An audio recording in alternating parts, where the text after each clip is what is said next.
What is up, fellow 1-2 investors? Today we're gonna talk about the 8 mistakes investors make.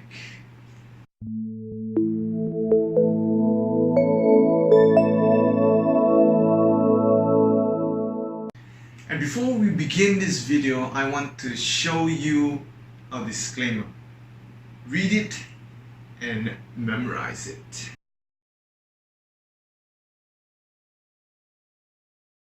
Alright, now, common mistakes investors make.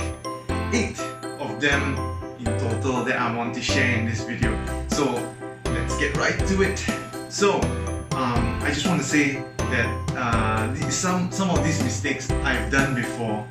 I've learned from them, and I am trying to tell you guys not to make the mistakes I did. So here we go. Mistake number 1. Mistake number 1 is buying a stock when someone tells you to buy them, or you may heard online or some other people saying, oh, this stock is good, that stock is good. Like for example, Apple stock.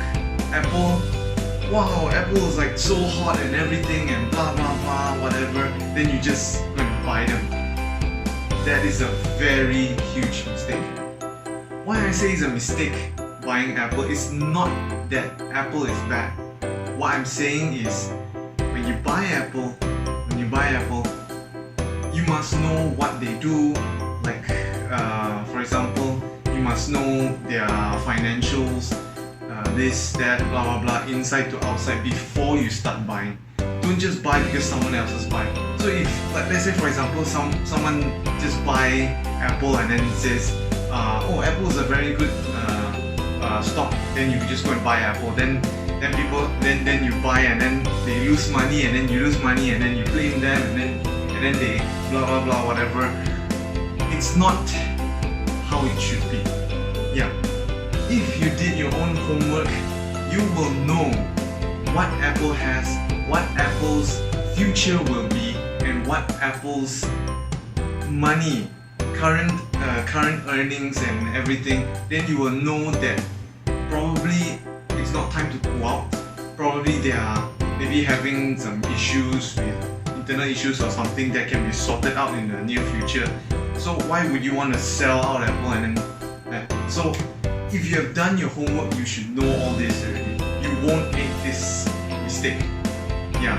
Or if you can say like another thing, like for example, a shitty company. Like I won't say any company, but let's say you heard from someone that this company is about to strike a deal, like a few $100 million or a few $1 billion deal with another company, and you just want to go in. They get the deal, the stock prices just spike up, and then you just sell, just take profit. But what if they did not get the deal, and then the stock, many people heard of the stock, about this stock, like getting this deal, and then the stock prices shot up before they even got the deal. And then when they didn't get the deal and you bought up here, look at the stock price where you will go next. So my conclusion for this first mistake is, do your homework. Don't just look at the stock and think about what other people are saying about the stock. Oh, it's good, oh, very nice, and then you just buy the stock and sapu. That's not really advisable, and please don't do that. Alright, mistake number 2.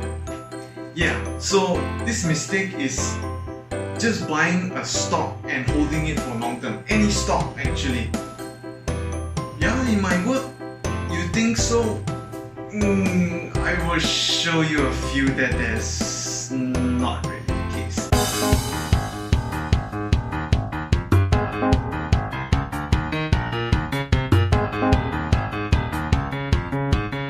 Even though you have seen stocks go up and up along the way throughout the whole year, throughout 5 years, 10 years, but not every stock is the same. Companies can just lose money and go bankrupt. Companies can privatize the company and this and that, blah blah blah. in short, we actually can lose money even though we hold the stock for the long term. So homework is number one. It's always number one. Another thing I want to mention about this is also, let's say for a stock, you see, it keeps going up, like 10 years uptrend, like a 10 years uptrend. That doesn't mean that the stock after the 10 years will still continue to go for another 10 years. It might just drop, very well drop. It could very well mean that maybe the company is not doing so well, but there's a lot of hype around the company for the past 10 years, let's say. And then you suddenly decide to come in on the very last point, and then the stock just tumbles away. It's not really good, because you don't want to lose all your money, right? Let's say their stock price got so inflated, really inflated compared to their earnings per share. You will see the PE ratio will just go shooting up like crazy, and then you just come in like that. Imagine what happens. Yeah, alright, like you're blowing a balloon, you blow until it's so big, and then the balloon just cannot withstand, and it just pops. And then you still holding on. It's just a disaster, a really big disaster. Let's get on to mistake number 3. So mistake number 3 is like totally opposite of mistake number 2. No, for what I am saying is, let's say you see a stock that has really low PE, like less than 10, maybe 4, 3 PE. I don't know. Okay, you think that that's cheap. Yeah, that doesn't mean it's cheap. Maybe it's because people sell. You think that people sell the stock price and then the earnings is like damn high. That's why the PE is like so low. That doesn't mean it's cheap. Let's say I give you an example. Like 2 stocks. Like for example, AirAsia and maybe Inari. Let's say for example. I know there are different industries and we cannot just compare it like that, but let's just say because AirAsia, you can see that the PE a few months ago it was like really low, maybe 4, 5, I can't remember. And then Inari is like a good 20 plus PE. That doesn't mean that Inari is overvalued and AirAsia is undervalued. That doesn't mean that. So we need to see how much this company is going to earn in the future, or the present. Mainly is we have to really check the present, because we cannot really tell the future, right? So Inari, especially Inari, that doesn't mean that Inari is actually overvalued or undervalued or whatever. Another thing people like to judge is whether the stock price is expensive or not. Let's say for example, stock A is priced at around 50 cents. Stock B may be priced around $10, 10 ringgit. Okay, for example, 10 ringgit. So 50 cents and 10 ringgit. You think that 50 cents is cheap, I can get so many more shares compared to the 10 ringgit one. That doesn't mean that the 50 cents is undervalued and the 10 ringgit is overvalued. That doesn't mean like that at all. Like for example, because in a stock, let's say for example, this company actually, this stock is actually maybe, for example, the stock A, for example, is actually 5 ringgit. I mean the price. They share split, bonus split, right issue and everything, all split until it becomes 50 cents. So imagine that 50 cents of that 5 ringgit, you're getting many more shares, but the company may be losing money in the downside. On the other hand, if you see the stock B, the 10 ringgit stock, yeah, they may stay at 10 ringgit, maybe go up 11 ringgit, 12 ringgit, don't know. But the thing is, the 10 ringgit stock, on the hindsight of it, is they're earning much more money. Maybe, for example, their earnings keep increasing year over year. Mistake number 4: buying a company because the the dividend yield is very attractive. Let's say a stock A. I wouldn't say anything. Okay, let's say a stock A has a dividend yield of 8% or maybe 10%. Okay, let's say this stock A has a dividend yield of 10%. So this stock giving out 10% doesn't mean every year they're giving out 10%. You should see what previous years, how much is this stock giving out, like how many percent. I'll give you one example, like AirAsia. Previously you can see maybe 3 years ago they're not giving as much as now. Like now this current dividend yield maybe it's like 20 something percent. You can see like 23% or something like that. But it doesn't mean that in the future, next year for example, they'll give also 23%. Maybe they will, maybe they won't. I don't know whether they're still selling the planes or not. So you have to really see, especially the cash flow in the company.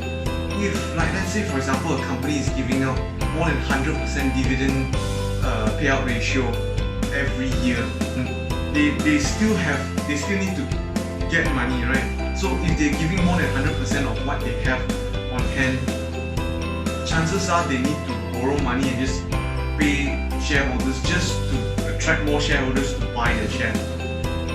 Another thing that I want to mention is companies may, let's say so-called trick us into buying their shares because they are releasing out super dividend, like one special dividend like so high in order for us to put money inside. So let's say if you put a lot of money inside just for the dividend, after the dividend, let's say you want to suddenly just come out from the stock, it will already drop when the moment they release the the exact X date of the company's dividend, it will straight drop by the amount they're giving out. So what's the point?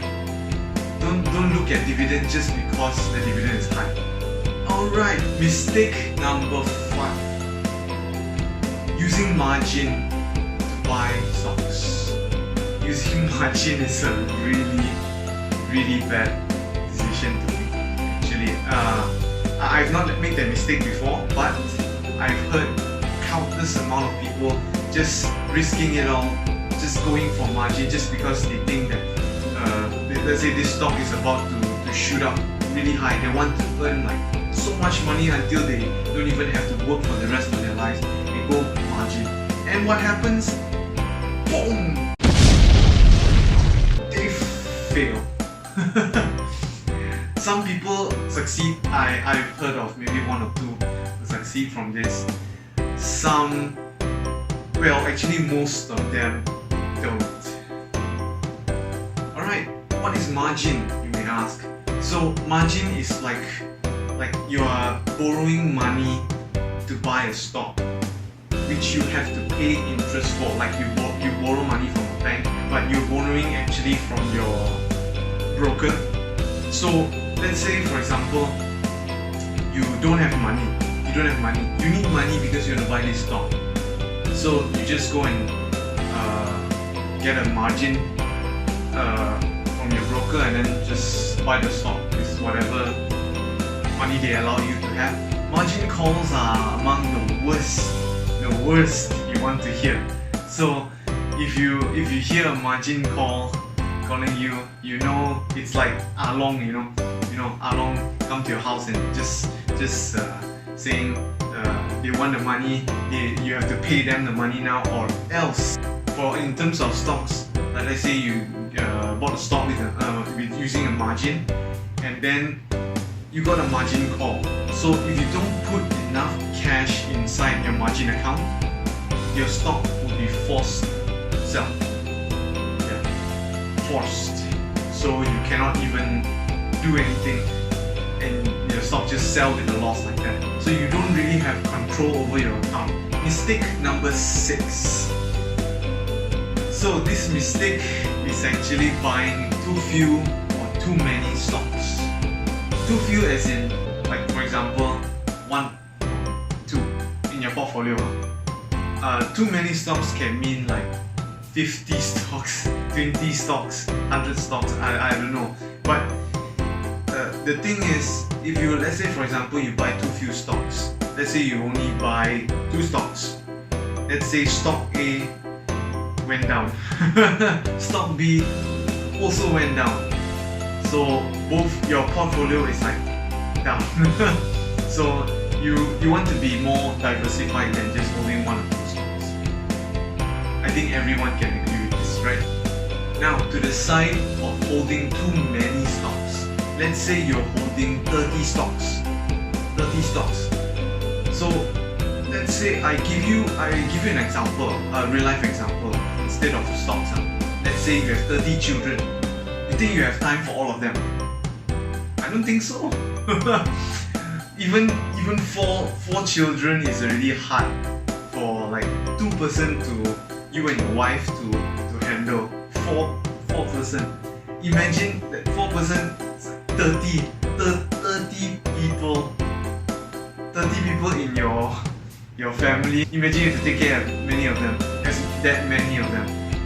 The chances are you cannot spend enough time for each of them reviewing. Let's say we go back to stocks. Let's say if you have 30 stocks, you won't have time for each of them. You won't have time. Let's say for example the company, 3 or the 5 or 6 of the companies in your 30 stocks release their earnings. You think you have time to review all that 6? I don't think so. If you are, let's say if you are working, I don't think you have time. Maybe if you're not working, maybe you got time, you are a full-time investor or something like, oh. But chances are no, 30 stocks is way too much. The sweet spot to the amount of stocks I would like or suggest you guys to hold is probably maybe 5 to 8 stocks. Yeah, 5 to 8 stocks, maybe 10 at maximum. Let's say, because we want to know each and every stock that we own really deep. I mean, like, know inside out. If you have 30 stocks, you think you will know all 30 stocks inside to outside? I don't think so. Just find the 5 to 8 stocks that you're really good at. Mistake number 7. Putting too much money straight in a stock at a particular given time. Why I say this is a mistake I did. Literally mistake. Yeah, mistake. So I put money, let's say a stock A. I wanted to buy like just 1,000 units because certain applications have broker applications. They go by 100 times 100 for one. If you put a quantity 1, it's like 100 stocks, 100 shares. Sorry. So if this one, what I did was I put an extra 0. So instead of buying 1,000, I bought 10,000. This is my mistake. But some people, I would say, because they think that maybe this stock is really undervalued now, really undervalued, and you think that this stock cannot go lower, but in fact it can actually go lower. But let's say you think that this stock is like, wow, this is the maximum, the minimum that this stock can go, the lowest price that this stock can go. Basically, you think that it's hit right at the bottom already, and you just want to funnel all your money inside the stock. So let's say, for example, this stock, you put so much money, basically all your money inside this stock. Let's say the next day it fell by 2%. It fell again the next day by maybe 4%. You'll be in for a hard time. Let's say this stock is already hit its bottom, but you are very skeptical about this stock, but you really want to get this stock. Just get 1,000. I know if let's say, you just have to use the strategy called averaging down. But averaging down, a lot of people think that, I don't want to keep buying and then spend so much money for brokerage fees. Maybe your broker's charging you so much for a brokerage fee. Now I just find another broker that charges lesser than that. But on the downside is actually what I want to say is, let's say this stock is already at the bottom. You think it's at the bottom. You bought maybe 1,000 units. Then the next day it fell. Maybe you you put in another 1,000, and the third day it fell again, fourth day, fifth day, you just average down. Your average price will go down as you average down. You compare it with the other person, the mistake me. The other person spent all their money just putting in that stock at that price. Then it went down. So his average price is stuck at that particular price, whereas yours is going down. Yeah. So when the stock turns around and profit, you, the ones who spend more money paying brokerage fees, will earn more than the one who bought the stock at one price. Mistake number 8. This mistake I think everyone has made.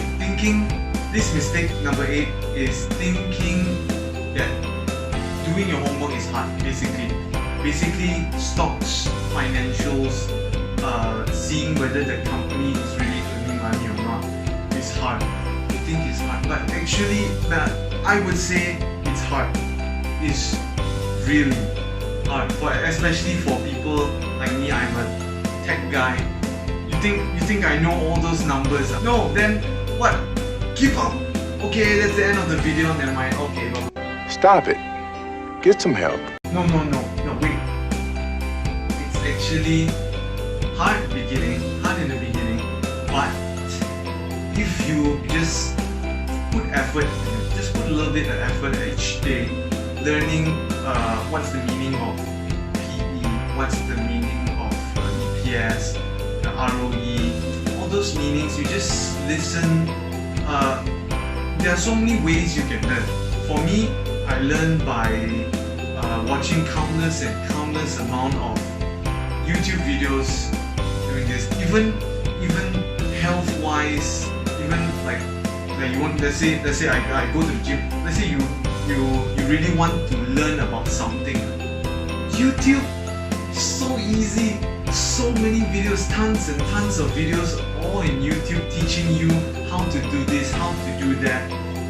You just have to spend a little bit more time to learn the things that you like to do. Make investing, because who doesn't like money, right? You like money, you want to invest. So why not just spend a little bit more time in YouTube, maybe, or you read books. If you like reading books, you're not the visual type of person, you are more of the reading type of person, then just invest in a book or get free books online. I don't know. Ask or borrow some from your friends or something. If you really spend the time, I can guarantee you it will not waste a single minute of your time. You will actually benefit out of it. Why I say benefit out of it is, even though you learn very slow, I may learn very slow because I work technically the whole day until night before I sleep. Yeah, in the middle of working, sometimes I just watch a video. Let's say break time, you take a 5-minute smoke break. You think that you just tell them you want to smoke, Then you just take that amount of time to just study what is investing. Then slowly you are able to pick up things. So but studying also means you still have to use it. Let's say you learn what is the meaning of PE. Yeah, okay. So you learn what is price over earnings. So what you can do is look at the stocks. Look at different stocks. Hundreds of stocks. There are thousands of stocks out there that all of them have PE ratios. You can look at them, compare them. Let's say, for example, with a similar industry, like a tech industry, you compare PE ratios with. You see, maybe this one is lower PE than the other stock, and in the same industry. And you think that, this one may be cheap. Okay, but don't buy first. You need to look the overall picture, remember? Okay, so the next one, let's say the next day, or what you learn about EPS, earnings per share, or you learn about ROE, learn something, just learn a little bit. Towards the end, you will see your results. You really see the results. I can guarantee you that. So thank you guys for joining me in this video. Thank you for watching this video. Please hit the thumbs up, like this video, subscribe to the video and share it with your friends. Until next time, Want to Invest out.